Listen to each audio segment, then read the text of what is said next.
O deputado federal Merlong Solano apresentou um requerimento solicitando a convocação do presidente do Banco Central, Roberto Campos Neto, para prestar esclarecimentos sobre a política monetária do banco na Comissão de Finanças e Tributação da Câmara e na Comissão Mista de Planos, Orçamentos Públicos e Fiscalização, que envolve aí deputados e senadores. O deputado Merlong Solano está aqui com a gente. Deputado, boa noite. Obrigada pela presença. Boa noite, Nádia.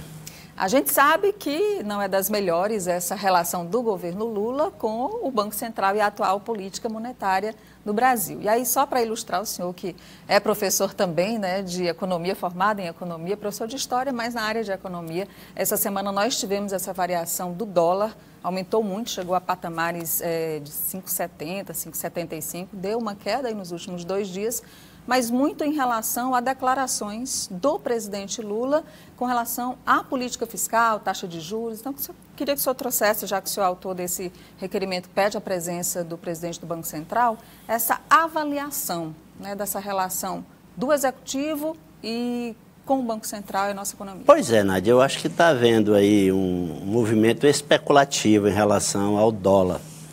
Há um fator externo importante que ajuda a explicar parte dessa valorização da moeda internacional, que é o fato dos juros nos Estados Unidos estarem elevados. A gente sabe que a economia norte-americana é o grande destino de capitais financeiros. Diante de inseguranças, as pessoas correm para lá. Quando a taxa de juros lá aumenta, mais um incentivo para elas buscarem aplicar seus capitais lá. E há um outro aspecto, que é onde entra a dificuldade do nosso relacionamento com o Roberto Campos. Acho que as pessoas que se acostumaram a ter taxas de juros muito elevadas no Brasil, que é um problema que vem de muito tempo, querem pressionar o presidente Lula a escolher um novo presidente do Banco Central que tem um perfil aproximado ao do Roberto Campos, um perfil que pratica uma política monetária muito ortodoxa, onde a taxa de juros é mantida há muito tempo com um juro real muito elevado. O juro real é a diferença entre a taxa de inflação, que está bem comportada, menor do que 4% nesse momento, e a taxa Selic, nominal, que é de 10,5%. Então, isso aí dá uma diferença de mais de quase 9%, né? Portanto, é dinheiro que em lugar nenhum do mundo se consegue uma diferença tão grande para aplicar um capital financeiro. Mas essas declarações recentes do presidente Lula, que inclusive algumas em contraponto ou em linhas diferentes do que pensa até o próprio ministro da Fazenda, Fernando Haddad, sobre a política externa, sobre inclusive a taxa de juros no Brasil, a atração de investimentos estrangeiros, isso também não pode ter essa interferência na alta do dólar? As pessoas que têm recursos procuram justificativas para fazer seus movimentos em relação a esses recursos. E quem está acostumado a ter no Banco Central taxas muito elevadas de juros, se preocupa quando vê a maior autoridade do país questionando essa política. A questão, Nádia, é que do ponto de vista político, o Lula está cumprindo o papel dele. Porque a política monetária, ela, ao definir uma taxa muito elevada de juros, ela inibe os investimentos produtivos. Ela inibe os investimentos produtivos. Inibe o consumo das famílias. Inibe o investimento das empresas, porque tudo isso fica mais caro. Portanto, é uma trava grande ao crescimento da economia. E o país precisa crescer mais. Essa é a grande tarefa do presidente. Considerando que a inflação está comportada e não há nada que ameace no horizonte que a gente tem à frente, nada parece indicar um recrudescimento da inflação, ou seja, um crescimento da inflação. Nada parece indicar isto. Então, o Lula está no papel dele de cobrar que haja uma diferença menor entre a taxa Selic e a taxa de inflação. Porque o próprio Banco Central avalia que a taxa de juros real neutra no Brasil é de 4,5%, que eu acho muito elevada.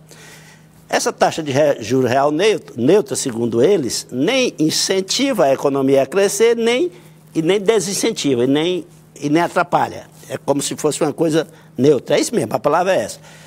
Então, a taxa de juros deveria ser hoje 4,5%, mais os 4% da inflação. Devia estar em 8,5%. A taxa, no entanto, ela está em 10,5%. Cada 1% na taxa Selic a mais significa cerca de 50 bilhões a mais no estoque da dívida pública. que já passa de 7 trilhões. Então é uma coisa muito importante, o presidente não pode ficar indiferente, mas é inegável reconhecer que cada declaração dele tem impacto sobre os investidores.